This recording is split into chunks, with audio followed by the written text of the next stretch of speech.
Hey, Magic fans, welcome back. This is your captain speaking here, Captain Clyde's MTG. Yes, lost track of time again. I'm playing Diablo like nobody's business. God, I love this game. It's really taking me back, and I'm just enjoying myself. So, sorry, uh, but early this Monday morning, we will talk about leaks and spoilers from Sunday.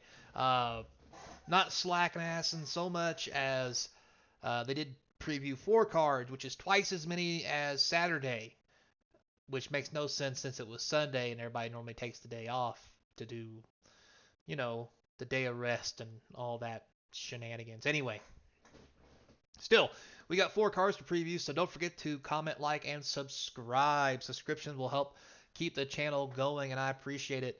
After a couple more days of me getting the Diablo out of my system, which will never happen, but I'll be able to dial it back a bit. Plus, orders have been really hot on the channel lately through the eBay store. I appreciate everybody who's been hooking me up. Thank you very much. I do appreciate it. So, without further ado, let's get into the leaks and spoilers for Sunday. All right, so we're going to start it off with Slip on the Ring. Because, how's that saying go? Um, Something about putting a ring on it or something. Good lord, I am so tired right now. Anyway, so you slip on the ring. It's an instant for a white and one. It's a common. Exile target creature you own and then return it to the battlefield under your control. The ring tempts you. So this is a really good one. Just another blink effect, which helps you run through the ring. Pretty sweet, if that's the kind of thing you're into. But hey, blink effects or blink effects or blink effects. You know what I'm saying? And again, this is in the colors that the Yorion and Elementals deck plays. So those ETB,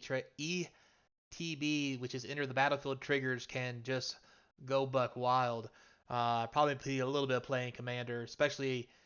I never thought about that. Could we make a Commander deck with just this one set, or a Commander deck with this one set that's all about ring tempting? Hmm, pretty interesting. Because the ring always tempts you, ladies. Am I right? Huh? The ring, get it? Marriage? Joking, joking. Anyway, moving on. Next. Card number 2, we have the Great Hall of Citadel. That is the awful name ever. Great Hall of the Citadel. Okay, but anyway, it's a colorless for 1 and tap it. Add 2 mana in any combination of colors. Spend this mana only to cast legendary spells. I'm not gonna lie, for common, this is just. I'm kind of awestruck by how good this thing is. And the reason I say that, it comes in, it taps for a colorless. It's also not legendary.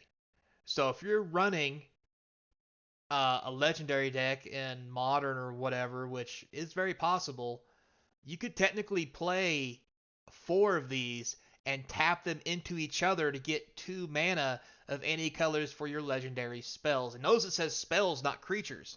There's legendary spells, there's legendary sagas, artifacts. So if it says legendary on it, you can use this to cast it. So this card as a common, I think, has a lot more play than I think some people might not be giving it credit for. So I do like this card a lot.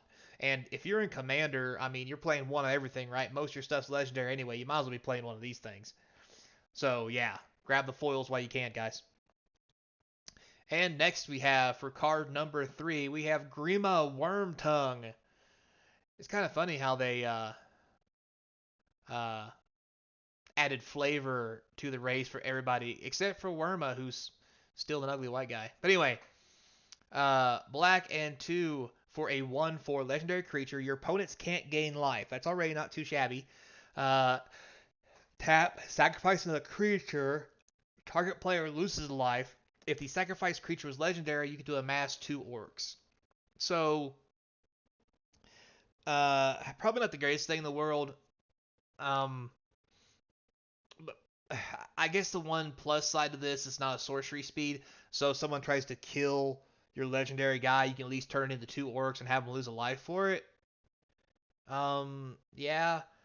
In limited, this is probably gonna be pretty good because 3 mana 1/4 in limited is not too bad. Plus, this whole set's legendary. There's not a lot of stuff that's not legendary.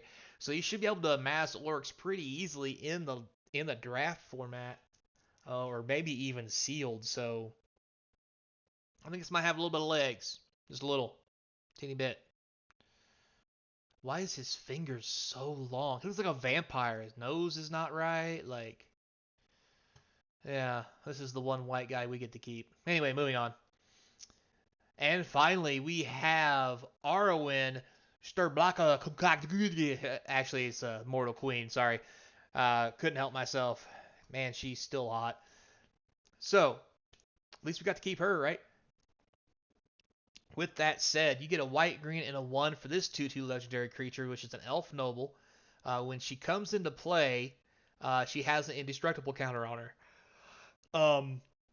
That's already kind of cool.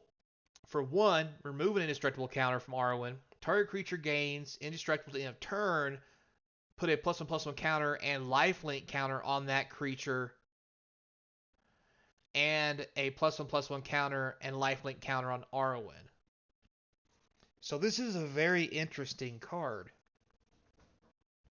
2/2 for 3 isn't all that hot, but its ability is amazing. It's not a tap ability, so you can do it the turn it comes into play.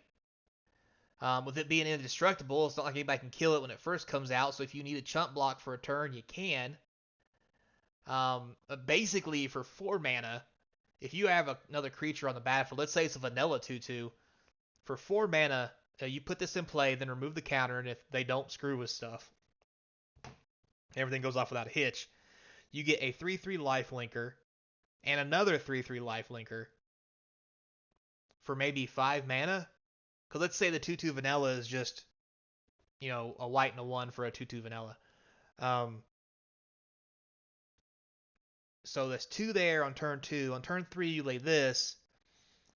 I mean, I guess on turn 4, you could then activate this plus lay another creature like, I don't know, any of the amazing white or green creatures that are 3 mana, which is damn near a lot of them, if not all of them.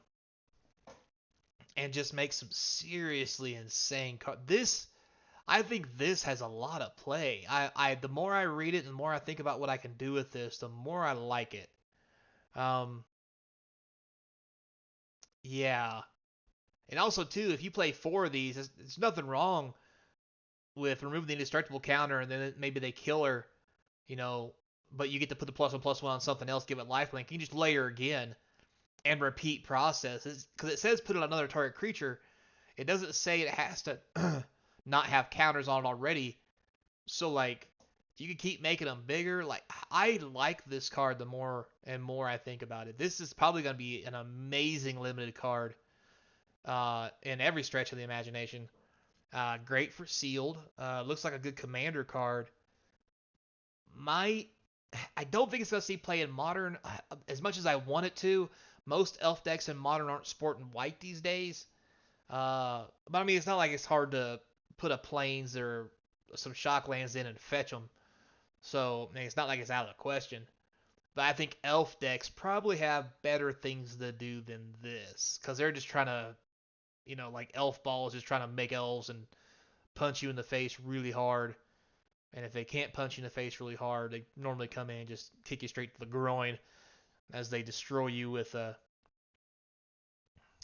ETB beast that gives all their stuff +1/+1 or something with haste and trample or some weird silly shenanigans. But anyway, I like this card. Unfortunately, I don't think it's going to see a whole lot of play outside of Commander and Sealed.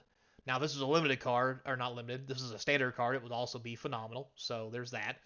But of course, this isn't a standard set. So, All right, guys. Thanks a lot for watching. I do appreciate it. Don't forget, links in the description to the eBay store, Patreon. Go hit it up. Buy some cards. It helps support the channel. I do appreciate it. They all come straight from my box opening series. So if you ever want to know if they're real, yes, they're real. Spoiler alert. And also, I'm going to go back to playing some Diablo. Probably mid this week, I'm going to start streaming a little bit, maybe. We'll have to wait and see. Diablo's, there's a lot of people streaming it already. I do love it, but I do probably want to stream my build for my Shock Mage, because it's really down to, it's just so fun. But anyway, Uh, don't forget, till next time, be kind, and as always, I hope to see you across from the game table. All right, back to Diablo.